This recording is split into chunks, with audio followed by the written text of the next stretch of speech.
I never thought I'd be telling this story, but here I am. Everyone thinks they know what happened between Jack and me, but they don't know the whole truth. They don't know how hard I tried to make things work or how much I put up with before everything fell apart. I'm Mira, and I'm 32 years old. Jack is 39, and we met at this fancy work dinner 5 years ago. He was already pretty successful in real estate development while I was just starting my social media marketing career. Looking back, maybe the age gap should have been a warning sign. But honestly, he seemed perfect, stable, mature, and totally different from the guys I usually dated. The first couple of years were great. Jack gave me the space to figure out my career, and I didn't have to stress about money like my friends did. He had this beautiful house in the suburbs, and I moved in after we got married. But that's when things started getting complicated. See, Jack was always super busy with work, constantly on his phone, always having these emergency meetings that would run late into the night. I get it, real estate is demanding, but come on, who needs to be on calls until midnight? I started feeling lonely. Really lonely. I tried to talk to him about it, but he'd just say something about securing our future or whatever. Classic Jack, always thinking about tomorrow instead of today. I tried everything to get his attention. I'd plan these nice dinners, but half the time he'd call to say he was working late. I'd suggest weekend trips, but there was always some deal he couldn't step away from. Even when we were both home, he'd be in his office while I sat alone watching Netflix. It's like I was living with a ghost. My friends kept telling me I was lucky to have such a responsible husband. They'd say things like, "At least he's not out partying," or "He's building a future for you both." But what good is a future if you're miserable in the present? I needed someone to actually be there, you know? The breaking point came when I decided to start my own social media consulting business. I had this amazing opportunity to work with some up-and-coming brands, but I needed some startup money. When I brought it up to Jack, he got all weird about it. He started asking all these questions about my business plan and projected returns. It's like he didn't believe in me at all. That's when I started using some of our joint account money for my business expenses. I mean, it was our money, right? And I was doing it for us, to build something of my own. But Jack freaked out when he saw the transactions. He said I should have consulted him first. We had this huge fight where he basically called me irresponsible. Me, irresponsible, just because I didn't want to write up some boring spreadsheet before following my dreams. I remember sitting there in our kitchen, watching him go through the bank statements with this disappointed look on his face. He kept talking about financial responsibility and communication, but all I could think about was how he never listened when I tried to tell him how lonely I was. How could he lecture me about communication when he was the one who was never around? That's when I finally snapped. I told him he needed to stop complaining about being lonely at work all the time, about how stressed he was, about how hard everything was for him. I said if he was so lonely, maybe he should try actually being present in his marriage instead of just providing for it. The look on his face. I knew I'd hit a nerve. But honestly, he needed to hear it. After that night, things got really weird between us. Jack started coming home earlier, but it wasn't like I'd hoped. Instead of spending time with me, he joined this business networking group and started going to the gym more. He said he was working on himself or something. Meanwhile, I was still stuck at home, feeling more alone than ever. I didn't know it then, but that fight in the kitchen was just the beginning. If I'd known what was coming next, maybe I would have handled things differently. But then again, maybe not. Some things you just can't see coming, even when they're right in front of your face. Remember how I said Jack started working on himself? Well, I should have paid more attention to what that actually meant. Looking back, the signs were all there. But I was too caught up in my own stuff to notice what was happening right in front of me. It started with small changes. He stopped telling me about his work problems. He started dressing better, not just for work, but all the time. He got really into fitness, which I originally thought was just some midlife crisis thing. But then I noticed he was always texting and smiling at his phone. When I asked about it, he just said it was his networking group chat. I'll never forget the day I realized what was really going on. I was at Nordstrom trying to return some stuff I'd bought with our joint account. Okay, maybe I'd gone a little overboard with the shopping lately, but retail therapy is a real thing. My card got declined. Right there in front of everyone. Super embarrassing. When I called Jack about it, he dropped this bomb on me. He'd opened his own separate account and moved most of our money there. I was furious. Like, who does that to their wife? But when I got home, ready to confront him, I found him sitting at the kitchen table with this weirdly calm look on his face. He had all these papers spread out in front of him. That's when he told me he'd met someone else. Not just anyone, her name was Sophia, and she was some hotshot financial advisor he met through his networking group. The worst part? He wasn't even sorry about it. He sat there telling me how Sophia understands him, how they share the same values and goals. Apparently, she's helping him optimize his investment portfolio or whatever. I mean, could you get any more boring?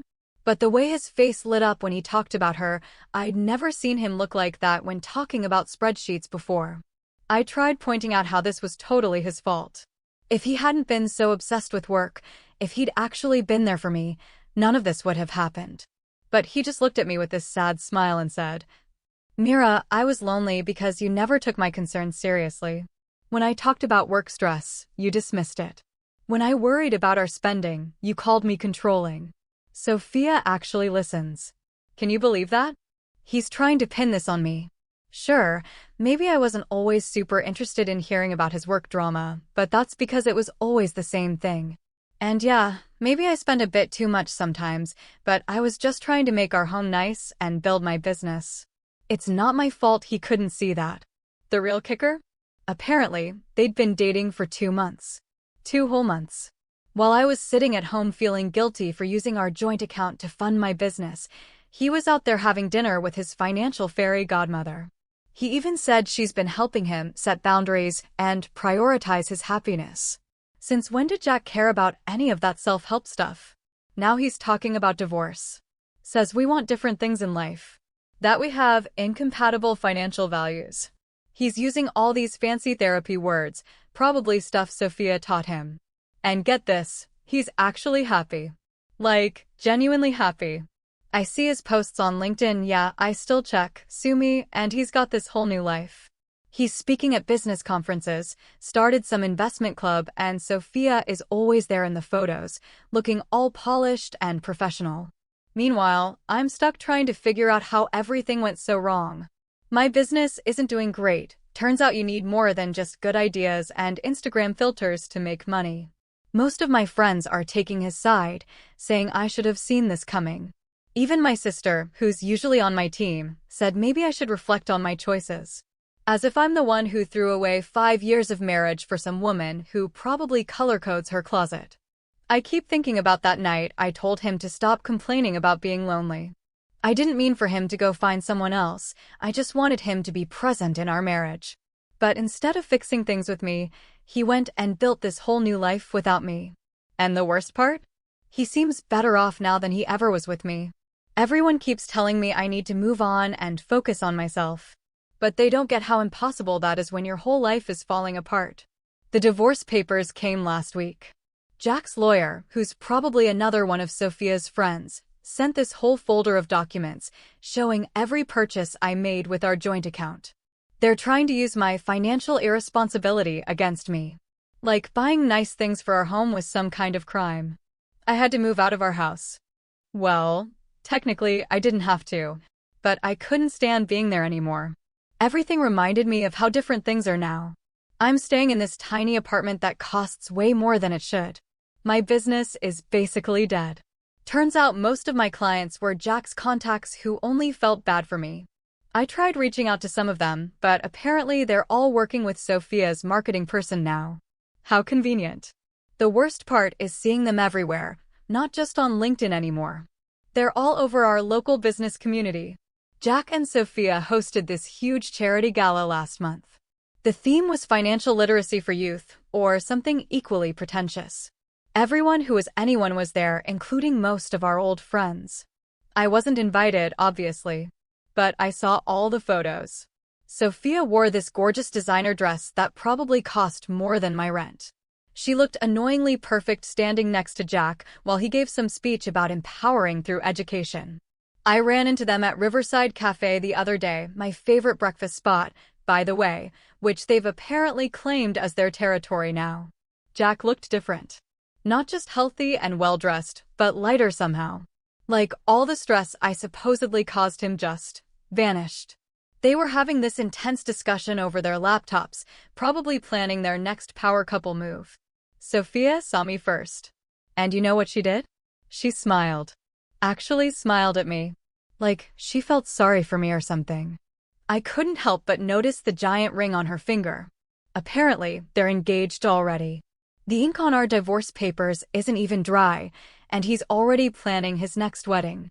My mom says I should be happy that he's happy because that means he'll be more generous in the divorce settlement. But how can I be happy when he's living the life I was supposed to have? We were supposed to build something together. But instead, he's building it with her. The thing that really gets me is how everyone acts like this is some sort of fairy tale ending. Jack finally found someone who understands him, they say. Sophia's really helped him grow. Nobody seems to remember that I was the one who stood by him when he was just starting out. When he worked those crazy hours and needed someone to come home to, I supported him. But apparently, that doesn't count for anything now. My sister suggested I try therapy. Said maybe I need to work through some things. She thinks I'm not handling the divorce well. But I'm handling it just fine. I'm not the one who threw away a marriage the minute someone shinier came along. Sure, maybe I've drunk texted Jack a few times asking how he could do this to us. And maybe I did drive by their house once or twice. Okay, several times. But that's normal, right? Anyone would be curious about where their husband's living with his new perfect fiancé. I even tried dating again, just to show everyone I'm moving on to. Downloaded all the apps. Went on a few dates. But it's hard to find someone when you're barely keeping your head above water financially. Plus, every guy I meet either knows Jack through business or has heard about our divorce through the grapevine. This town isn't as big as I thought it was. Last week, I saw them at the bank, my new bank, since I can't bring myself to go to our old one anymore. They were in some private office, probably planning their perfect future together. Sophia was pointing at something on a tablet, and Jack was nodding along, looking all interested and engaged the way he never looked when I tried to talk to him about my business ideas. They didn't see me, but I stood there watching them for a minute. They just seemed so in sync, like they spoke the same language or something. Everyone says time heals all wounds, but they never tell you what to do when you have to watch the person who wounded you living their best life. How do you move on when everywhere you look, there's a reminder of what you lost? And how do you deal with the fact that maybe, just maybe, you didn't lose it at all? You pushed it away without even realizing what you were doing. I hit rock bottom last night. Like, actual rock bottom. Not the kind I thought I'd hit when Jack first told me about Sophia, or when I had to move out of our house, or even when my business finally went under. No, this was different. This was me standing outside their house at 2 a.m. in the rain, drunk on cheap wine, trying to work up the courage to ring their doorbell. I know how that sounds, trust me, I know. But I'd spent the whole day scrolling through their wedding photos. Yes, they actually got married. It was this gorgeous vineyard ceremony that probably cost more than I make in a year. Sophia wore this stunning dress that made her look like some kind of finance goddess. And Jack, God, I've never seen him smile like that. Not even on our wedding day. So there I was, mascara running down my face, holding this folder of old photos from when Jack and I were happy. I'd convinced myself I just needed to show him, to remind him of what we had. But as I stood there, getting soaked, I saw them through their kitchen window. They were doing dishes together. Actually doing dishes at 2 a.m. Sophia was washing and Jack was drying, and they were laughing about something. It was such a simple moment, but it broke something in me. I didn't ring the doorbell. Instead, I sat down on their wet driveway and just lost it. Complete breakdown. Ugly crying. The works. That's when their neighbor's security light came on, and I heard someone ask if they should call the police. Rock bottom. Right there. The next morning, I woke up to a text from Jack.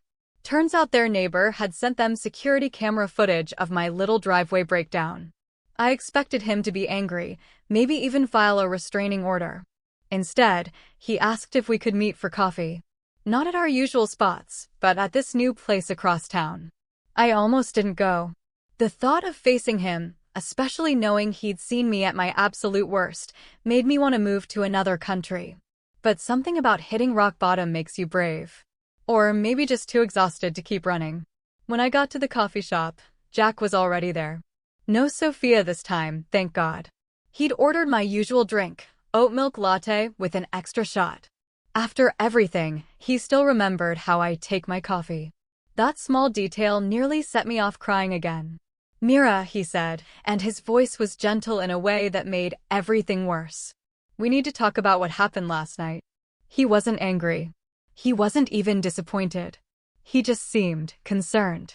Like he was talking to a troubled friend, not his ex-wife who'd had a meltdown on his driveway. I started to launch into my usual defenses, how he'd abandoned me, how Sophia had stolen my life, how none of this was fair. But he held up his hand and said something that finally got through to me.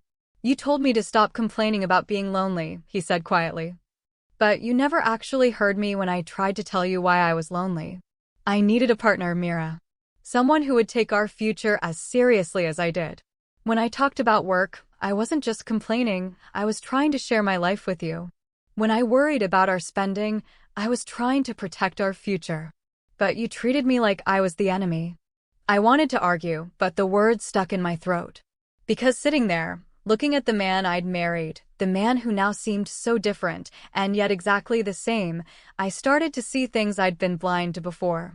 All those times he tried to talk to me about work, he wasn't ignoring me. He was trying to include me.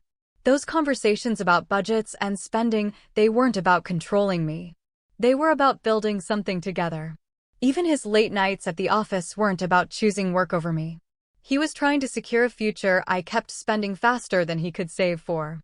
"I didn't mean for any of this to happen," I said. And for once, I wasn't trying to blame someone else. I felt so overshadowed by your success.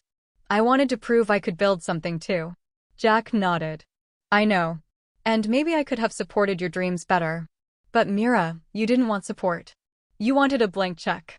Every time I tried to help you create a real business plan, you accused me of not believing in you. Sophia didn't steal your life. She just wanted the same things I did: partnership, responsibility, shared goals." That's when he told me something that should have hurt, but instead felt like relief. He and Sophia are expecting a baby. They're building the future I always said I wanted, but never actually worked for. He's opening his own real estate development firm, and she's handling the financial strategy. They're a team in all the ways I never let us be. I'd love to say that conversation completely transformed me. That I walked out of that coffee shop a new woman, ready to take responsibility for my choices and build a better future. But real life isn't that simple. The truth is, I'm still struggling. I still get jealous when I see their posts online. I still sometimes want to blame Sophia, or Jack, or the universe for how things turned out. But that night on their driveway changed something. Maybe it was hitting rock bottom. Or maybe it was finally seeing them through that window. Seeing the kind of partnership I could have had, if I'd been ready for it. But for the first time, I'm starting to understand that loneliness isn't just about having someone physically present. It's about being truly seen, heard, and understood. Jack tried to be seen by me, and I dismissed him. He tried to understand me, and I pushed him away. Last week, I started seeing a therapist, not because my sister suggested it, but because I finally wanted to understand. To understand why I couldn't see what was right in front of me. Why I treated Jack's success like a threat instead of something we could share. Why I confused spending money with building a life. My therapist says it's good that I'm asking these questions, even if I don't have the answers yet.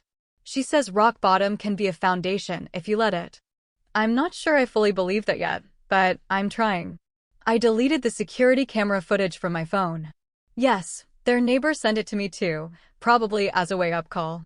I unfollowed Jack and Sophia on social media, not out of spite this time, but because I need to focus on my own story instead of obsessing over theirs. Yesterday, I applied for a real job, not as a business owner or a social media guru, but as a marketing assistant at a small firm. The pay isn't great, and the title feels like a step backward, but it's honest work.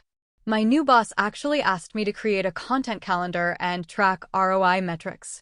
The old me would have called that boring and restrictive. Now, I'm just grateful for the structure. The weird thing is, ever since I stopped fighting reality so hard, things have gotten a little easier. Don't get me wrong, I'm still a mess.